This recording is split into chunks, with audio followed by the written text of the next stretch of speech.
Changement climatique. Quels enjeux pour la COP 21? Depuis plusieurs décennies, l'homme subit les conséquences de plus en plus fortes des changements climatiques. Élévation du niveau de la mer, augmentation du nombre de catastrophes naturelles, sécheresse ou ouragans par exemple, ou menaces sur la production alimentaire. Ces catastrophes, qui touchent plus de 200 millions de personnes chaque année, peuvent entraîner des conflits. Les scientifiques en sont sûrs à 97%. Cela est dû à l'activité de l'homme qui émet des gaz à effet de serre, GES.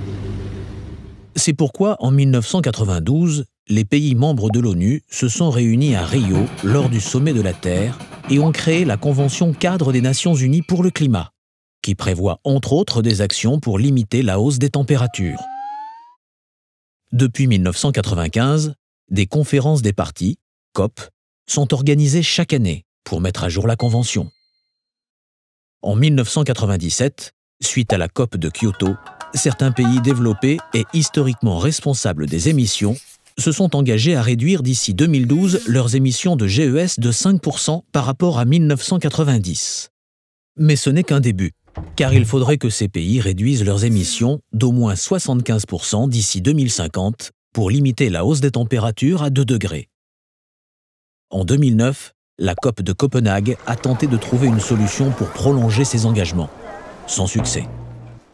Cependant, pour permettre aux pays en développement de s'adapter au changement climatique et de réduire leurs émissions, certains pays se sont engagés à mobiliser 100 milliards de dollars par an dès 2020.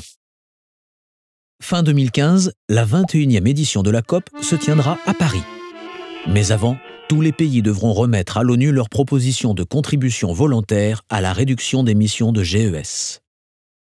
La COP de Paris a pour objectif de s'assurer que l'ensemble des contributions des pays suffisent à limiter la hausse des températures à 2 degrés, seuil au-delà duquel les conséquences seront irréversibles, de montrer comment seront mobilisés les 100 milliards de dollars d'ici 2020 afin de ne pas trahir la confiance des pays en développement, de réduire les aides accordées aux énergies fossiles et reporter les coûts liés aux conséquences du réchauffement climatique sur les responsables des émissions de GES. Voici l'enjeu de la COP de Paris. Agir avant qu'il ne soit trop tard.